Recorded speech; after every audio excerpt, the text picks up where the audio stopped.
Hey everybody, welcome back to History Student Reacts. Today we'll be watching Peace by Historia Civilis. So, this is our final Historia Civilis reaction. I know, a very sad day. This video appears to be a lead-up to his Congress of Vienna series. It would have made more sense to do this one before the Congress of Vienna videos, but that's not really how it worked out. Now, if you think that you've missed some of my Historia Civilis reactions, you very well might have, or they may be members-only videos. Some of the older or more obscure Historia Civilis videos, I made members-only reactions. I will put the playlist of my reactions to Historia Civilis videos down at the top of the description, so you can go through the entire playlist, see every single one of them. Anyway, we're finally finishing Historia Civilis. I'm excited to get into this video, so let's jump right into it. Peace. I'm Question mark? writing this in April 2021, and for no reason whatsoever, I have spent the last year thinking about low probability events. All kinds of low probability events. I wonder why. The ones I keep coming back to over and over again, you might say obsessively, are great power conflicts. I should briefly explain what a great power is. Okay, I'm very curious to see what exactly this video is. The last Historia Civilis videos we watched were on Charles I and the English Civil War, but like I said, this is part of his new sort of Congress of Vienna series that he's done over the last couple of years, so we need to reorient ourselves to 1814, end of the Napoleonic Wars, though I'm curious to see what he's getting at here. A great power is a global power, one that matters outside of its own region. If you can imagine a random crisis breaking out in a random part of the world, great powers are the countries that would be consulted even if they were not directly involved. Yep. A great power conflict is quite simply a large-scale war between several great powers. These wars have become low-probability events, but when they do happen, the results are always catastrophic. Well, it's interesting, and when we're talking about great powers and great power conflicts, we might think back to the development of sort of the modern geopolitical arena. Now, of course, there have been great powers throughout history. We can look at many great empires, great kingdoms, but if we're talking about modern great powers, we're sort of looking at, as we enter into the modern era, sort of post-Treaty of Westphalia, as modern geopolitics starts to form, this idea of sovereignty, a country has sovereignty over its own territory, that idea starts to germinate. Then we come to these great powers, who are these countries that, even though we start embracing this idea of sovereignty, a country having control over its own borders, we have these particular countries who are more powerful than the rest, and they seem to have interests beyond their borders. Some of them perhaps in trade, perhaps in politics, perhaps military interests. And, we see this interesting development of the modern geopolitical landscape over the last couple of 100 years. One of the features of a great power conflict is that the war dominates every aspect of life. The stakes are so high, and the requisite resources are so great, that all other areas of human flourishing are temporarily put on hold. The war consumes everything. And, by the way, I think in a modern context, the Napoleonic Wars is a good way to start talking about this topic. Now, we can look before the Napoleonic Wars. We have a couple of conflicts, for example, the 7 Years' War, that are global in scale, but they are not as all-encompassing as the Napoleonic Wars will become. I mean, even just looking at France in particular, the Napoleonic Wars at times will completely engulf the country. All aspects of life, both on the battlefield and at the home front, will be put towards contributing to this war. And we really start seeing this modern idea of, an all-consuming war that Historia Civilis is talking about, and that, of course, we will become very familiar with conflicts like both world wars. The other thing that tends to happen is that millions die. The wars usually get so deadly that it's easier to count casualties as a percentage of a country's total population. Yeah. With human suffering on that scale, even the victors lose. It's best to avoid these kinds of conflicts whenever possible.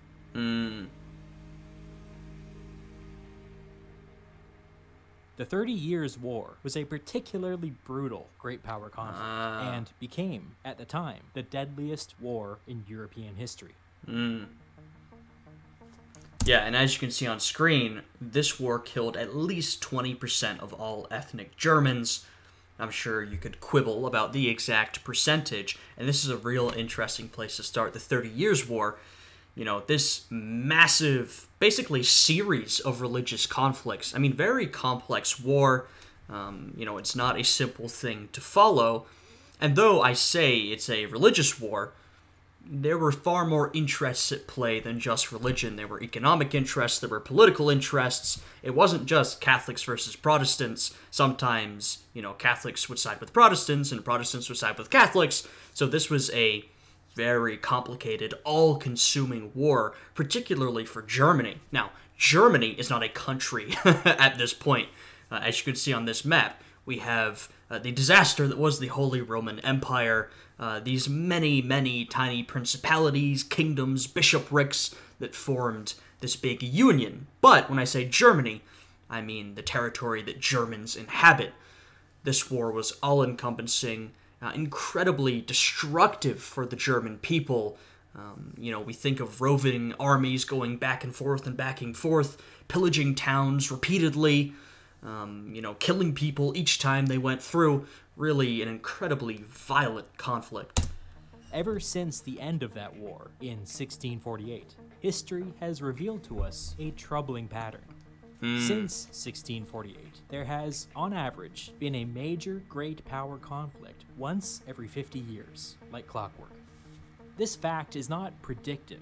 It is not a fundamental law of the universe. It's descriptive. And we can see, by the way, at times these big wars are more frequent. The 18th century is the biggest offender here. The War of Spanish Succession, Austrian Succession, 7 Years' War, French Revolutionary Wars, all major conflicts in their own right, and of course topped off by the Napoleonic Wars. Then, after the Napoleonic Wars, after they're ended, we see perhaps a lessening in the great power conflicts. Now, we still have some of them, like the Crimean War, which isn't listed here. Of course, Historia Civilis says it's an incomplete list. But you could argue that diplomacy was embraced a little bit more following the Napoleonic Wars, though these great power conflicts still happened, and they begin ramping back up, and then we get to the World Wars. And since then, you know, we've still had a lot of conflicts, a lot of wars, but there's an argument to be made that the violence has ramped down after World War II. Very complicated picture, but you can glean some things from looking at a lot of these great power conflicts. Descriptive.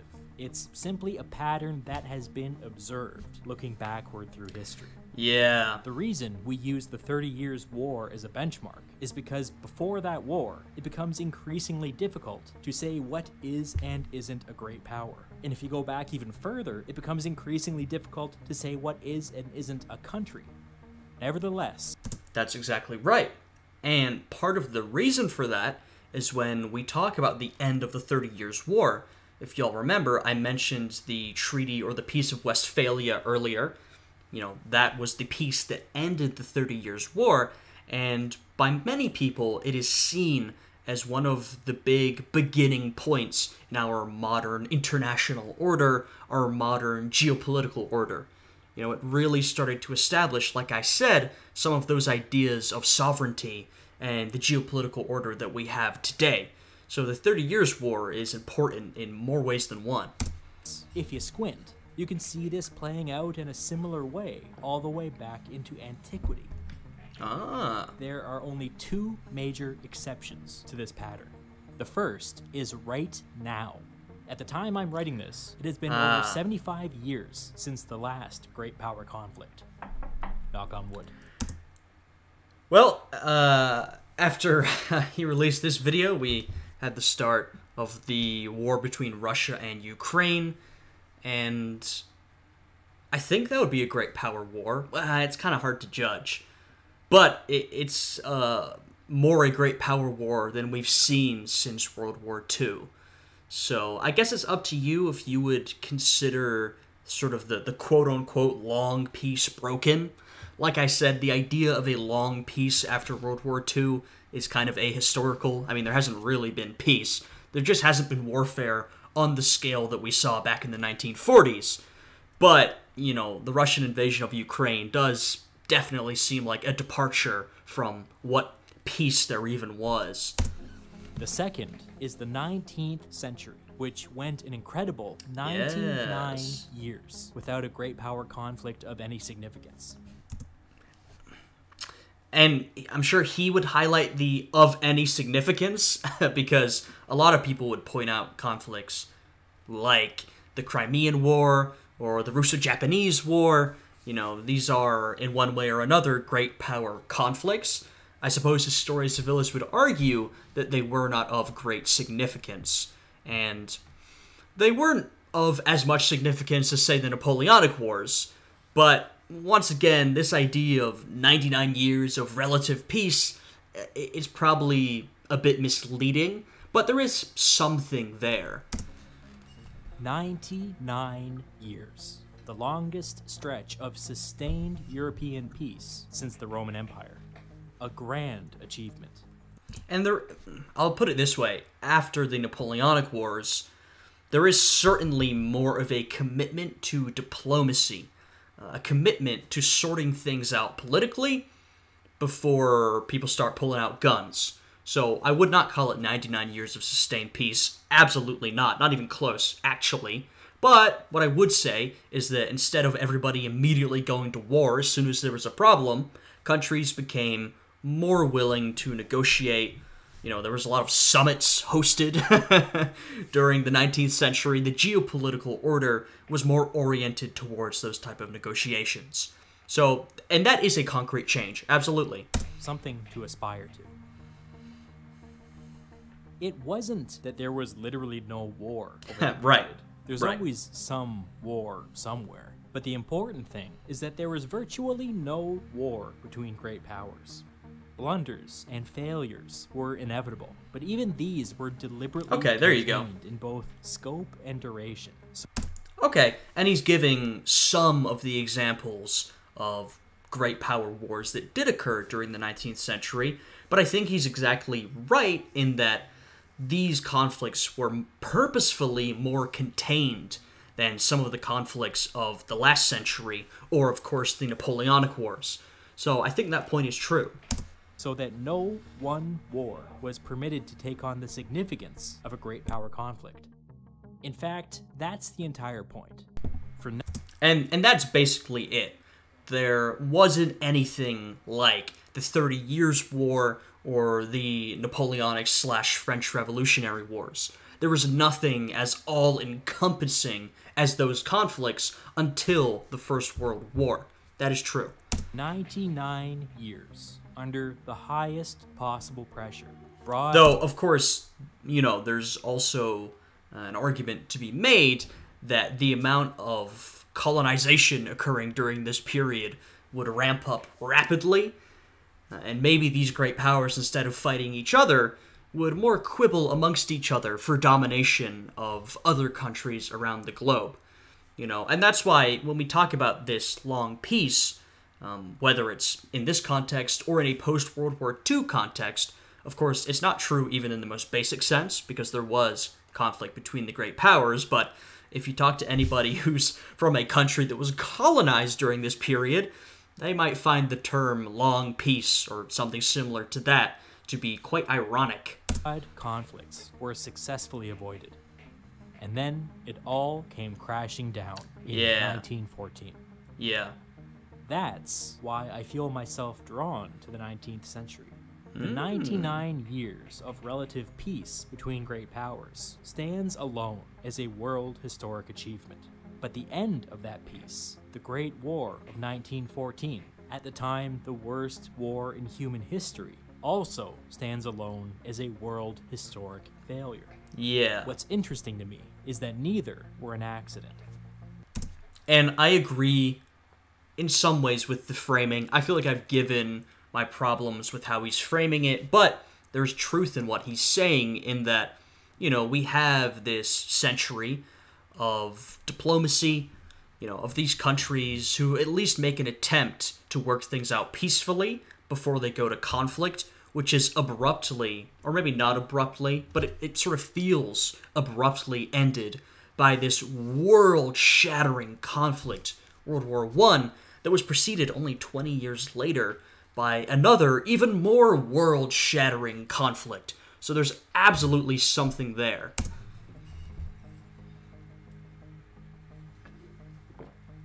The first half of the 19th century was dominated by leaders who had been forged in the fires of war. Oh, yes. And, we can see how this is a lead-up to his Congress of Vienna videos. If you've watched those videos or, watched my reaction to those videos, you'll be familiar with a lot of the faces on screen right now. Understood the price of failure.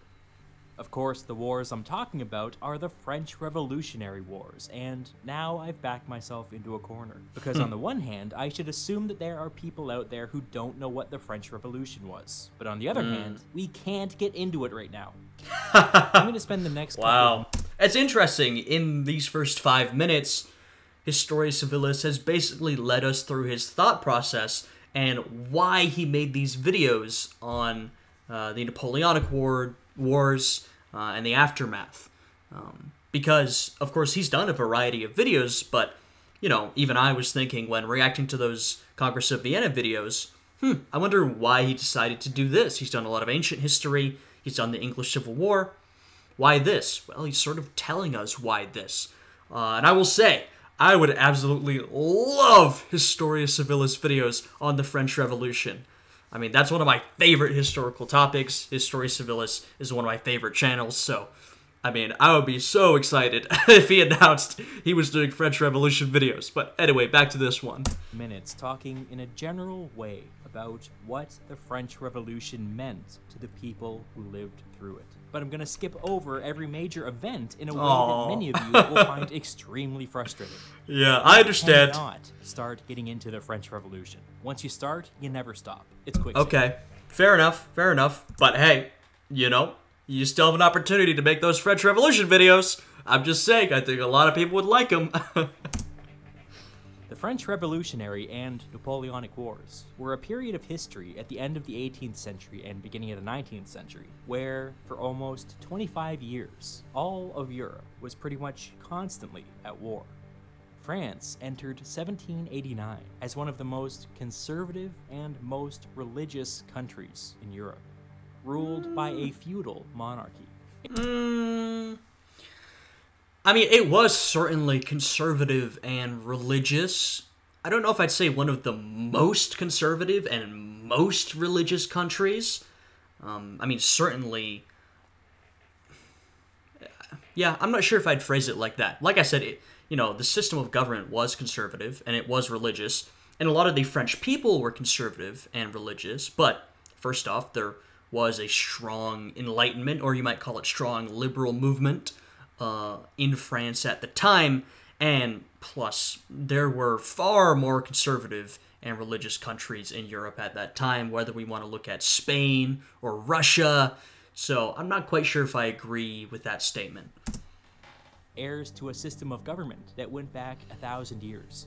And then, within the blink of an eye, they would abolish the monarchy, abolish feudalism, and abolish the church. Yes, but in that, the fact that France had a very well-established conservative monarch that was quickly brought down, executed, and the system was abolished, that is absolutely true. If you want to frame it like that yes, this was a very established and powerful system of monarchy that was violently and suddenly erased, absolutely.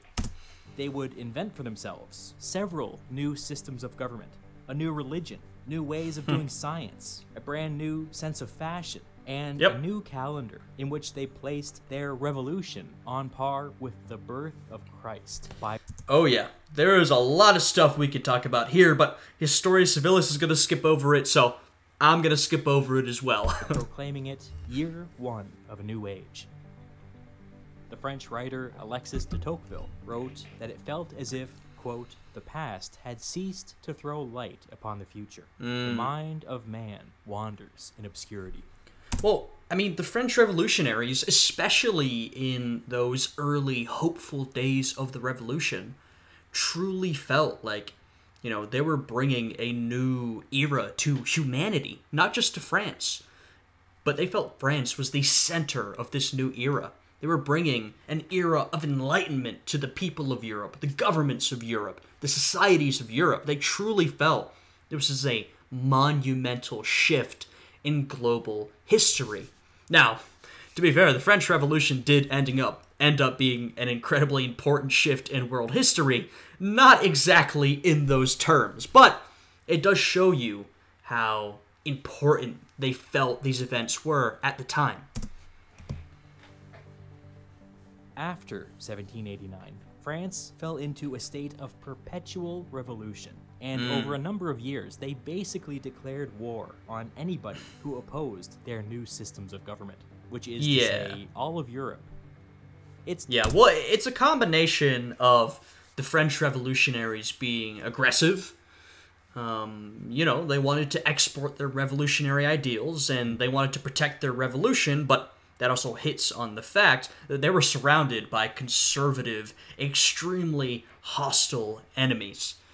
So part of it absolutely was the French Republic, or at least the French revolutionaries, even before the Republic, being aggressive to those countries around them. But the other part of it is that they were absolutely under threat by basically all of their neighbors.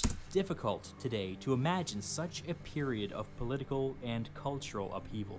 Now, try to imagine all of that happening alongside a world war, because that's exactly what it was. To the average person, it would have felt like the end of the world. Now, imagine everybody's shock and dismay when the French started winning the war. Before the French Revolution, it was fairly common for military campaigns to max out at like 50,000 soldiers. The French Revolution brought modern conscription to Europe. Yeah, the French Revolution brought a lot of things to Europe, but that included a lot of military changes. Now, if we let's look at medieval Europe, right? We look at a lot of the armies raised during some of these famous battles from the Middle Ages, and we're talking about, oftentimes less than 20,000 men, 10,000 or less men. As we move into the early modern period, and we see the consolidation of power in the hands of one government, we see these powerful countries and these powerful governments forming. I mean, an example is the French monarchy, say with Louis XIV. He centralized power. A lot of people followed him. We see armies growing. So instead of that 10,000 men you might have mobilized in the 1300s or 1400s, now maybe you're getting 30, 40, 50,000 men. That's a lot more people. As we move into the French Revolutionary and Napoleonic Wars and beyond, that's exactly right. We see modern conscription. We see, these new armies of citizen soldiers, in some ways hearkening back to the days of the Roman Republic. We see the forces of nationalism coming into play, the whole country mobilizing around this single conflict, and the size of armies begin to balloon even bigger, and they begin to balloon even faster. Famously passing a law that declared every Frenchman is a soldier. Toward the end of this period, each side in the conflict were maintaining armies of about 1 million men each, fighting in several simultaneous military campaigns across the entire continent. It took the combined strength of every other major European power, but the French were eventually defeated. They had just lived through almost 25 years of perpetual warfare. Everybody was filled with a profound sense of loss and dread. What if something like that? And it's really true. I mean, since, we're talking about 1814 at this point, since the 1790s. There had been, as he said, almost perpetual warfare. Now, there had been a break here or there, a temporary peace, but almost the entire time there was massive, full-scale warfare. I mean, just imagine living through that. Imagine the changes that would bring about in your society. Imagine how that would affect you. I mean, every single person would be affected by this conflict. Either you fought in the war, or a family member has fought in the war, or you know somebody, your town has been affected, the country's been affected, the continent's been affected. I mean, truly monumental change we're talking about. That happened again. The leaders of Europe's great powers came together and collectively decided that going forward, peace would be a priority. The historian Eric Hobsbawm writes of this post-war period, quote, "Kings and statesmen were neither wiser nor more pacific than they were before, but they were unquestionably more frightened."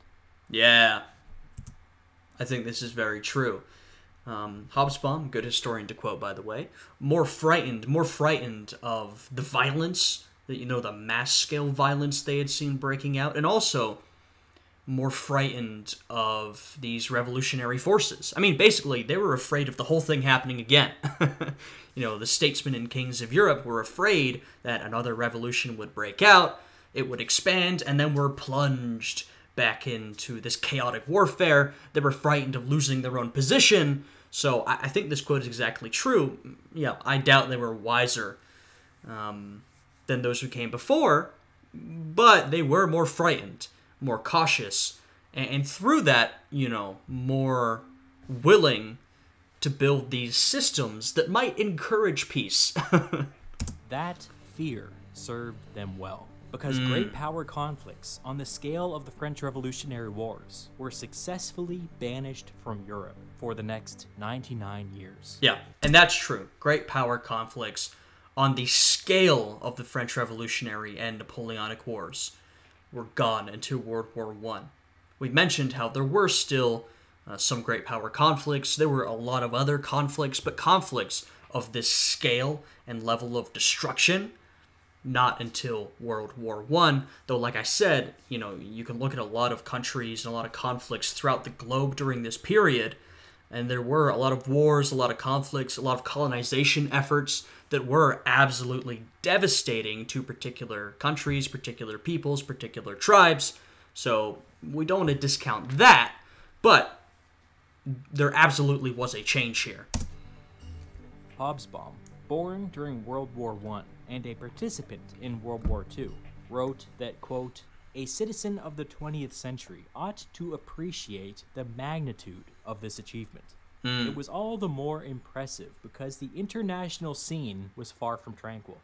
The occasions for conflict abundant." Yeah, and you should believe this coming from Hobsbawm. I don't think he is someone who would lightly give praise to the systems that are being described here. So when he says that it is an achievement, that's true. I believe him. Yet, in spite of these shoals and whirlpools, the diplomatic vessels navigated a difficult stretch of water without collision. Yep. Boats. Boats.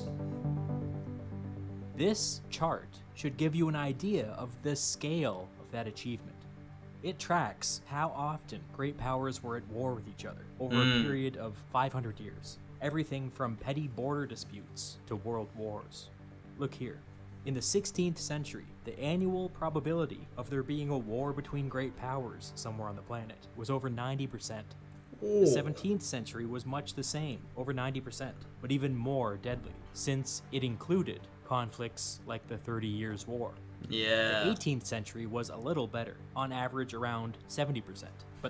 A little better, but I would say also, remember what we talked about, we see a lot of consolidation of power in this era, and we see those armies getting bigger and bigger.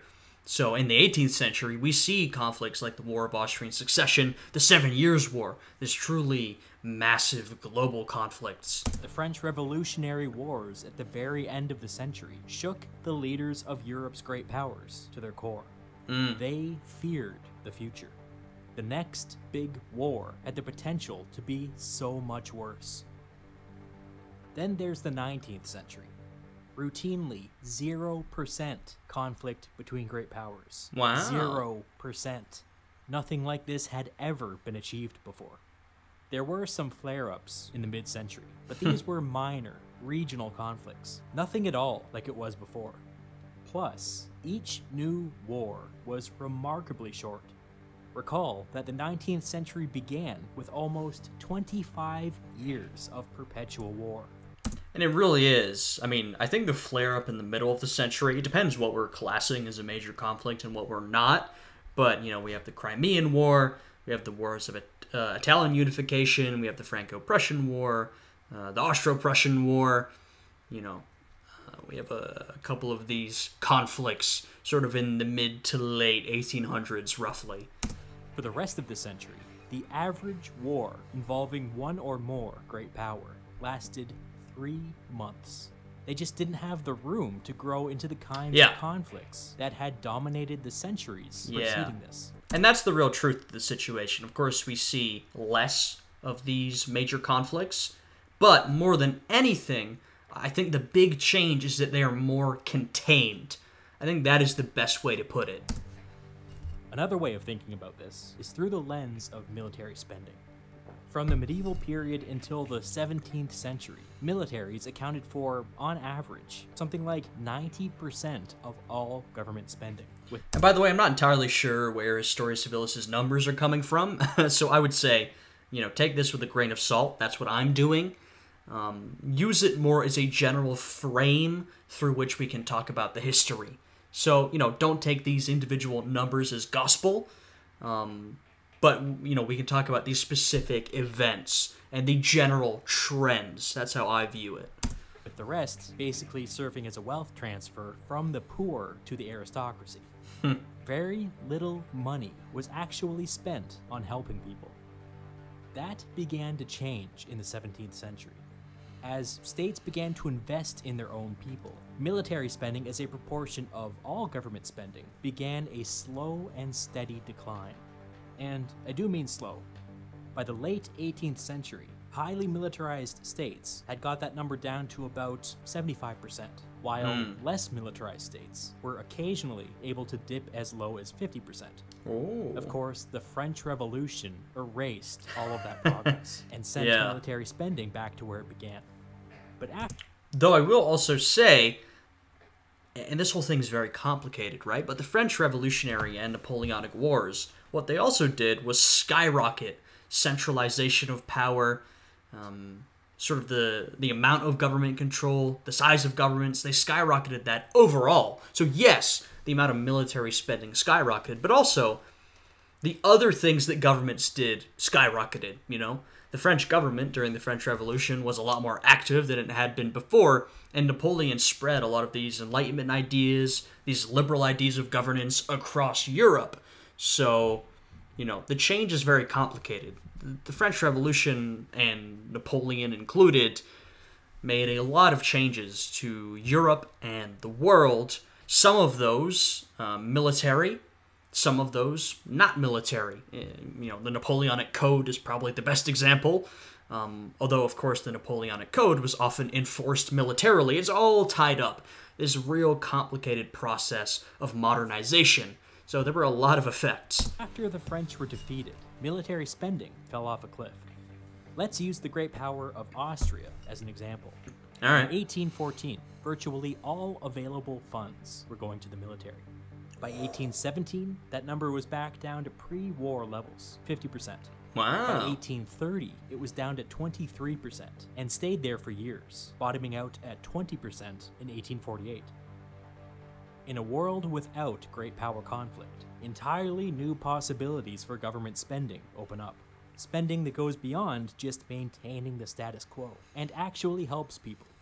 Yeah, though like I said, part of that, I'm sure, is due to the lack of great power conflict, especially in the sort of first half of the 19th century, post the Napoleonic Wars. But once again, I think part of that is due to the modernization of these governments, to the centralization of power, to the Enlightenment and liberal ideas that Napoleon himself and the revolution had spread. So I think there's a lot of causes for these changes. You might be interested to know where we are today. As of 2020, global military spending as a percentage of all government spending was 14.5%. And growing. Yeah, I hate to say it, but, looking at all this might make you wonder what exactly is going to happen with the rest of the 21st century. I mean, we've seen the Russian invasion of Ukraine, which seems like a really bad milestone in this whole process. We've seen increasing tensions between the great powers of this era. Of course, I have no clue what's going to happen throughout the remainder of the 21st century. The remaining, 73 years? 77 years. That's what we have left. But I'm not very hopeful. Maybe some of you are. I don't know.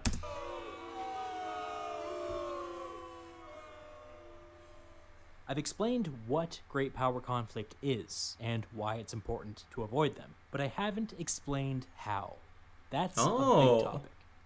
And this is what we need to know for the coming years. Where does peace come from? How do you know if you're doing a good job at maintaining the peace? Is the next great power conflict close at hand, or is it far away? Well, how is it even possible to tell the difference?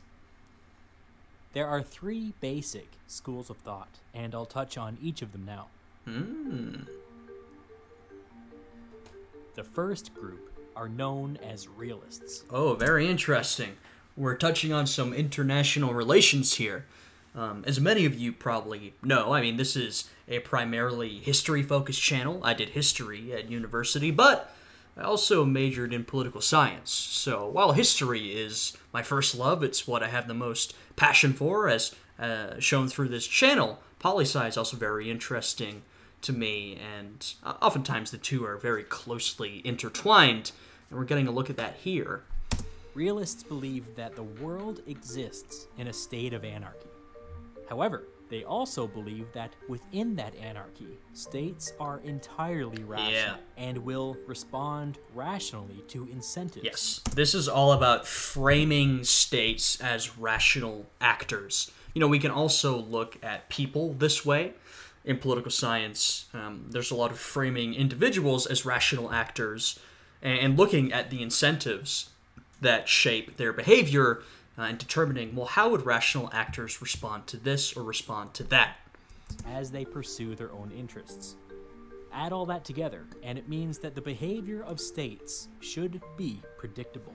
I tend to think there's some truth to this. I think it's worth looking at other people and other states as rational actors in some cases, but I'm also a believer that many people and many states do not act rationally, and so that's kind of a blow to this way of viewing things. This leads very naturally to something called balance of power theory, which argues that peace can be created through an international system built with strong incentives against aggression. Yes, and balance of power theory would hold Europe in its grip for basically the entirety of the 19th century. Plus before and beyond the 19th century. Balance of power theory was extremely important to the European geopolitical order. Before the Napoleonic Wars, of course, we're talking about the 30 Years' War, balance of power was something talked about in the 1600s, in the 1700s, but it was really implemented in the geopolitical order created during the Congress of Vienna. So this is something really important here.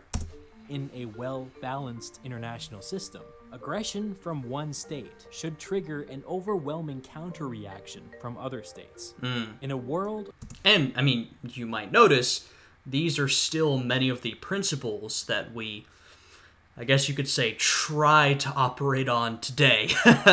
Now, there's an argument that it's not really working, or we're not truly implementing this balance of power theory, but at least these ideas are still ideas very popular today, in use today, and that many people reference when thinking about geopolitics and international relations. Of rational actors, this threat of violence should, theoretically, provide the right incentives for peace. To realists, peace is the goal, and war is failure, even though the anarchic nature of the world makes peace a moving target. Unfortunately, this philosophy can be used to justify all sorts of unspeakable behavior. Yeah. A paranoid mind can misinterpret basic political reform as a threat to the balance of power. And This is true. And I mean, this is exactly what happened following the Napoleonic Wars. All these European powers got together. They formed this new geopolitical order. And part of that geopolitical order that these, conservative great powers implemented was that if they saw any sort of political reform or any whiff of political liberalism, they would try and crush it as much as they could. Now, in the long term, this ended up not working. I mean, reference, say, the revolutions of 1848 and events far beyond that. But, this can lead to a very ends justify the means type of attitude. And I'm sort of the belief that the ends only justify the means if the means are justified. It's, a bit of a loop, a bit of a circle, but you sort of need to judge independently if what you are doing is worth doing in order to achieve your goals, right? Sometimes it is, sometimes it isn't. Times, protecting the peace can easily morph into protecting the powerful. Yeah. In the aftermath of the French Revolution, the world was dominated by realists. Yep. Just for the sake of contrast, let me briefly run down the two rival theories to realism. On the opposite end of the spectrum sits, unsurprisingly, idealism, maybe better known as liberalism. Yes. Idealists, or This is bringing me back to some of my political science courses in university. liberals, believe that peace is possible through political alignment. They believe that when two states agree... I wasn't much of an international relations guy. I was more into political theory. But, you got to sort of run the gamut when you're doing a poli-sci major. You got to do a little bit of everything. When it comes to politics, economics, trade, values, whatever, the probability of war decreases. Yeah. And so this, and you might have heard this before, this very much aligns with the idea that democracies will not go to war with each other. Now, there's a lot of debate about this idea, quibbles, what is a democracy, what isn't a democracy, is this some sort of correlation, or is this causative, does becoming a democracy prevent warfare?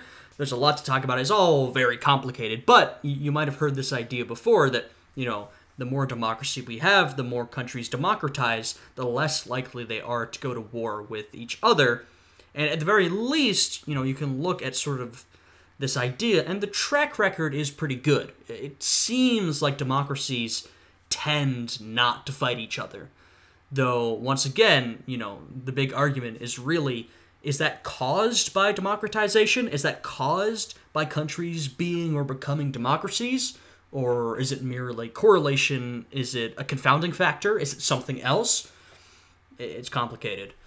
As a consequence, some idealists believe that political alignment is a worthy goal unto itself, even if it takes a teeny tiny war to get there. These people are known as sickos. Yes, well, that's funny. The way he was framing it there, he was... Wow, I didn't expect that. So, when he talks about sickos, and he flashes those images on screen, if you missed it or you didn't understand, he's talking about this ideology of idealism or liberalism in the context of sort of neoconservatives, right? We call them neocons. Think basically George Bush, right? That's what we talk about. These mostly, a lot of times conservatives, but not always. But, these sort of conservative-leaning individuals who believe that it's worth, as he put it, going to war in order to achieve their goals. This idea that has been popular in the case of the United States for the last couple of decades of, democratizing other countries. This was a big thing that the George Bush administration talked about. We invade this country, we're going to democratize, we're going to bring freedom. I think a lot of us view that very cynically these days, and a lot of people viewed it cynically at the time, but that is what Historia Civilis is referring to there. Unlike the realists, who believe that we live in an endless state of anarchy, the idealists, or liberals, believe that if we get the mix just right, we might be able to bring order to the chaos and end war forever. And to be fair, I think that sort of the neoconservative perspective is on the more extreme end of the idealist philosophy. Not everyone who is a idealist or a liberal in terms of international relations is a raging war hawk, right? It's a little more complicated than that, but, I understand what he's talking about. In this context, the French Revolution was an explosion of liberalism. Yeah. The revolutionaries saw the world through the lens of political alignment, and went so far to say that if you were not in political alignment with their new French Republic, then you were an enemy. Yep. That is how the French revolutionaries, especially the more radical of the French revolutionaries, viewed the geopolitical order at the time. Though, I would say, once again, it's worth remembering the context. It was a very different context than you might find yourself in today. These French revolutionaries, they did have this view, but once again, they were surrounded by these hostile conservative powers who really were their enemies, who would take any opportunity to crush the new revolutionary regime. So, you can argue about to what extent their view was justified or unjustified. I think most people will agree that the brutality and the violence of the revolution went way too far, but in terms of feeling threatened by exterior enemies, there absolutely was truth to that. The Marxists came along in the mid-19th century, Yep. found this realism to liberalism spectrum wholly unsatisfying, and tried to invent a third way. Yeah, as Marxists often do, they arrive to a spectrum between one side and the other, and they say, yeah, this isn't working, let's add another dimension here, or let's view this completely differently. They argue that war is simply a byproduct of economic inequality, and that reducing that inequality produces peace. The Marxists believe that this rule applies both domestically and internationally, which means that the actions of any individual state are not nearly as important as material inequality across the board. It's for this reason that Marxists are sometimes referred to as economic determinists or materialists. Marx himself says it quite plainly. The history of all hitherto existing societies is the history of class struggles, full stop. Realists see trouble when a strong state is next to a weak state, because the world is in a state of anarchy. Liberals see trouble when a state with an open political system is next to a state with a closed political system, because the world is governed by political alignment. Marxists see trouble when a rich state is next to a poor state, because the world is driven by economic inequality. And this is all a bit simplified, right? And fair enough. Historia Civilis is doing, I think, a pretty good job of describing these different frameworks in a pretty short time span. But keep in mind, this is all quite simplified. And, when we talk about international relations, it's not like these are three completely separate blocks. There's overlap, there's spectrums in between them. It gets a lot more complicated than this. So just keep that in mind. The thing is that all three of these statements can be true, and they can even be true at the same time. There you go. The world is infinitely complex. No one theory is able to fully explain why it is as it is. Yep, exactly right. That's exactly right. I'm glad he pointed that out, because that's exactly what I just said. I think you can absolutely find truth in each one of these theories. I do think there can be an issue with strong versus weak countries. I do think there can be an issue where you have open political systems and closed political systems. You can sort of imagine how that would lead to conflict. I do think there is a problem with economic inequality, and you can see how that would lead to conflicts. So, I think you can absolutely look at each one of these frameworks And first off, you can dig deeper into every single one of them, but you can also sort of pick and choose, right? Go through each and say, this seems true, but this doesn't seem true. Because, I think we try to be individuals who think for ourselves and don't necessarily follow dogma. At least that's how I try to go about things, and I would recommend you trying it too. Don't necessarily subscribe to just one framework. Look through each and try to determine what you believe to be true and what you believe to be untrue. It is. These are simply 3 analytical tools, and if you find any of them useful, then Godspeed. Exactly.